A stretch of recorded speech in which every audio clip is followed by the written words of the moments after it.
Radio WN. Samedi 22 novembre 2025, inauguration du local de campagne de Loïc Miniry, Mulhouse en commun, 7 bis rue Louis Pasteur à Mulhouse. On va demander à quelques participants, participantes, c'était comment on est arrivé vraiment à la fin, donc on ne sera pas d'une grande aide. Ouais, mais si tu es venu déjà, c'est que tu as des idées. Ça sert à quoi ce Mulhouse en commun Moi, je suis venue parce que c'est Jonas, mon ami, qui m'a invitée pour soutenir. En fait, je viens en soutien, c'est tout. Bon, et toi, tu es une amie de l'ami à Jonas ? Exactement. Mais j'ai pas... je suis arrivée à la fin aussi. Malheureusement, je peux pas dire grand-chose. Ouais, enfin, vous avez déjà entendu parler du Parti Socialiste, du Parti Communiste, des écologistes et puis des deux autres micro-partis. Donc, vous en pensez du mal, du bien, vous en avez rien à foutre ? Sinon, on ne serait pas ici, on soutient. Jamais on penserait du mal quand même. Ouais, non, on n'a pas rien à foutre quand même. Mais généralement, les jeunes ne votent pas. Vous allez voter, vous ? Bien sûr. Même nous, on était à l'étranger. Je me suis inscrite sur les listes en Corée du Sud. Il n'y a aucune excuse pour ne pas voter. Surtout en tant que femme. Ouais, surtout si on a le pouvoir de voter, il faut voter. Faut qu'on vote tous, quoi. Même voter blanc, c'est voter aussi. Il faut aller voter, en fait. Voter blanc, ça sert à rien. C'est même pas comptabilisé dans les résultats annoncés. Il n'y a même pas le vote blanc dans les pourcentages. C'est quand même, la jeunesse est quand même mobilisée à aller voter. Même si c'est voter blanc, il faut quand même voter. Non, la jeunesse, généralement, ne vote pas. Moi, je suis pas forcément d'accord non plus. Ouais. Je trouve que on veut tous voter et c'est vraiment... on a une voix et il faut vraiment l'utiliser.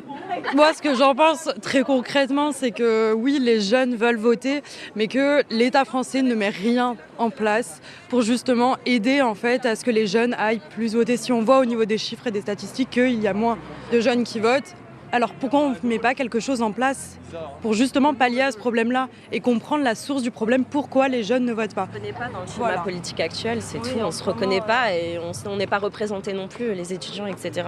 On est très peu représentés en fait. Merci beaucoup. Oui. Qu'est-ce que c'est Mulhouse en commun ? Pour le moment, je n'ai encore pas étudié la question, je ne sais pas. Je suis nouveau, je viens me voir.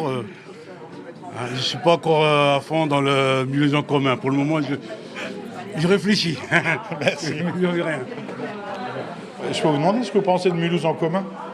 Alors je ne connais pas beaucoup encore, je suis une amie en fait de Cécile, donc je découvre. Voilà, donc je suis venue parce qu'elle m'a proposé de venir et je découvre le local et je ne connais pas encore grand-chose du programme, etc. Mais c'est le début. Et s'il fallait leur suggérer une idée, qu'est-ce que vous auriez envie de leur dire dans leur programme en cours de préparation, un truc qui vous semble important à faire à Mulhouse ? Alors c'est une bonne question. Ils sont déjà beaucoup sur le vélo, les pistes cyclables, c'est déjà super. Mais vraiment là, il n'y a rien qui me vient. Je sais pas. Merci. Qu'est-ce que tu fais chez les dangereux gauchistes ? Ici à Mulhouse, je suis revenu un peu sur ma terre, pas natale, mais presque, pour un peu participer à cette dynamique où il y a un peu plus d'union. Quand tu compares à Strasbourg, je n'aurais pas le dire, mais c'est un peu plus compliqué à Strasbourg au niveau de la gauche, on va dire. Donc ça donne un peu plus d'espoir ici, quoi. Ouais, à Strasbourg, la gauche est au pouvoir, donc elle peut se diviser, elle a plus envie de se diviser. Ouais, non mais c'est vrai, mais ici en plus, il y avait Mulhouse Cause Commune juste avant, donc là je pense qu'ils ont pu récupérer un peu d'expérience quand même de 6 ans en opposition, puis à la mairie, il n'y a plus Rotner non plus, donc je pense qu'il y a quand même moyen de faire quelque chose. Et qu'est-ce que tu aurais envie, toi, comme programme, enfin comme idée, un truc fort qui te ferait bien envie pour Mulhouse ? Pour Mulhouse, déjà ce serait des investissements un peu plus équitables pour tous les quartiers, parce que c'est vrai que là maintenant il y a eu leur projet de la ville au quart d'heure, la majorité actuelle, mais on voit quand même qu'il y a plein de quartiers qui sont encore qui sont encore délabrés. Et toujours investir dans le centre, c'est bien, c'est une vitrine, mais il y a quand même d'autres quartiers à côté où les gens vivent et ne votent plus beaucoup non plus. Donc c'est aussi ça, pour moi, qui compte, refaire ces endroits-là un peu délaissés. Et puis moi, je suis passionné par les transports, alors le tram. Enfin, remettre un peu d'ambition dans la politique des transports à la ville et à l'agglomération, c'est quelque chose qui me ferait bouger, mais je ne sais pas pour tout le monde. Voilà. Merci beaucoup. De rien. Mulhouse en commun, c'est la liste de l'Union de la gauche à Mulhouse, tout simplement. C'est l'idée de se rassembler pour faire gagner la gauche à Mulhouse, puisque ça devrait être une ville de gauche. Voilà. Et ça, c'est un discours, parce que l'Union de la gauche est ratée. LFI monte sa liste, et Anouar Sassi et Nous sommes Mulhouse réunit les jeunes des quartiers populaires. Ça dépend ce qu'on appelle la gauche. Là, c'est quand même plusieurs partis de gauche qui se réunissent. Alors, il n'y a peut-être pas tous, parce que la France Insoumise a claqué la porte, c'est parti. Mais il y a quand même plusieurs partis qui sont ensemble, et la société civile aussi qui est représentée pour construire un programme de gauche qui a une chance de gagner. Parce qu'on a aujourd'hui des élus au conseil municipal avec Mulhouse Cause Commune. Voilà, on n'est pas sorti du chapeau. C'est pas quelque chose qui vient de démarrer. C'est une démarche qui dure depuis avant 2020 et qui se continue avec des personnes qui ont de l'expérience, qui ont envie d'y aller, et des nouvelles personnes qui viennent renforcer. Donc, voilà. Alors moi, ce que j'ai envie de défendre principalement, c'est des questions de démocratie locale à Mulhouse, parce que moi j'ai pu le vivre en tant qu'acteur, puisque j'étais directrice d'une association. J'ai pu voir comment la municipalité, la majorité sortante notamment, pouvait gérer la relation avec les associations, avec les gens qui portent des initiatives, qui se battent pour faire changer les choses, notamment dans un quartier prioritaire comme le quartier Briand.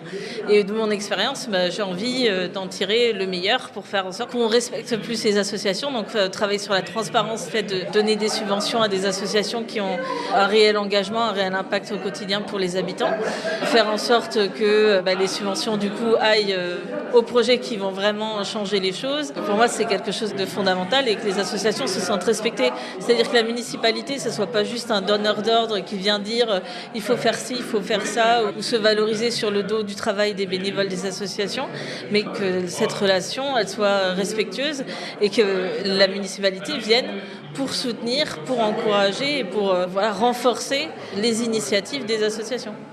Merci beaucoup. Mais qui es-tu donc ? Bertrand Thibault. Je travaille pour la campagne, je dirige la campagne de Loïc Minery et de Mulhouse en commun. Qu'est-ce qu'on peut dire aux Mulhousiens ou Mulhousiennes qui ont envie de participer ? C'est d'organiser au quotidien, être là pour les écouter, pour construire et accompagner les candidats sur la construction du programme, mais aussi qui s'engagent aux côtés de Loïc et de l'ensemble des candidats, parce que cette liste, c'est un collectif. Au-delà de la personnalité du tête de liste, c'est un collectif qui s'engage avec des candidats, avec des gens qui veulent soutenir la liste, qui veulent construire autre chose pour Mulhouse demain. Et donc, c'est toute une logistique, toute une organisation, un local de campagne à faire vivre, recevoir des gens, prévoir des rendez-vous, des réunions publiques, aller sur le terrain, aller dans des cafés, organiser des rencontres, faire des porte-à-porte, mobiliser l'ensemble des personnes qui souhaitent un changement à Mulhouse. Mais avec 5 partis politiques qui soutiennent cette liste, est-ce qu'on ne manque pas de société civile à l'heure où les Français, les Françaises et les Mulhousiens, les Mulhousiennes aussi détestent de plus en plus les partis politiques, et il faut pas faire une place pour ceux qui ne sont pas dans des partis. Justement, là, sur la vingtaine de candidats qui ont été définis, il y en a 33%, c'est-à-dire 7 qui sont issus de la société civile. C'est-à-dire que sur la vingtaine, il y a déjà 7 sociétés civiles et le reste, entre guillemets, qui sont issus des différents partis. 4 écologistes, 4 socialistes, 2 communistes, 1 Génération et 1 Place Publique. Donc il y a un équilibre qui est fait, et au-delà justement d'une addition de partis, c'est un vrai collectif avec un travail commun qui s'inscrit, et c'est bien ça, Mulhouse en commun.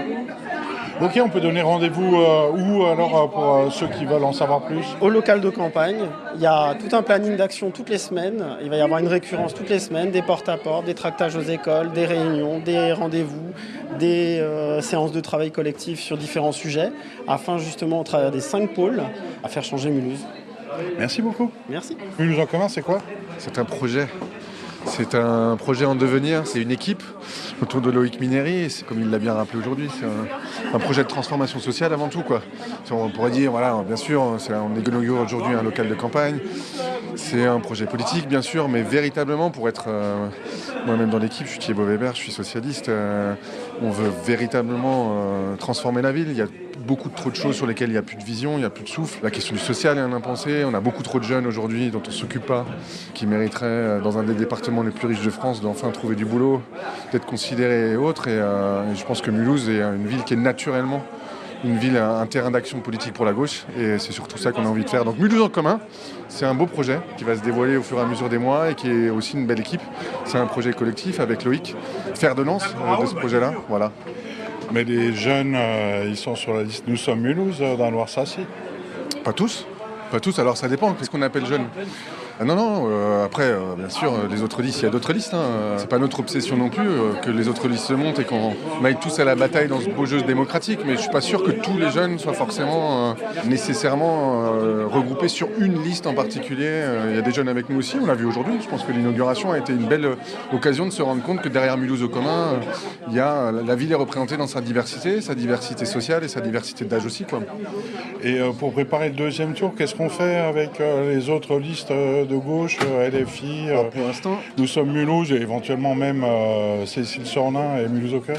Alors, plusieurs choses. La première, est-ce que nous sommes Mulhouse est une liste de gauche? Je ne sais pas. Ils ne sont pas déclarés en tant que tels, ou en tout cas, moi, j'ai pas l'impression que son candidat était toujours à gauche.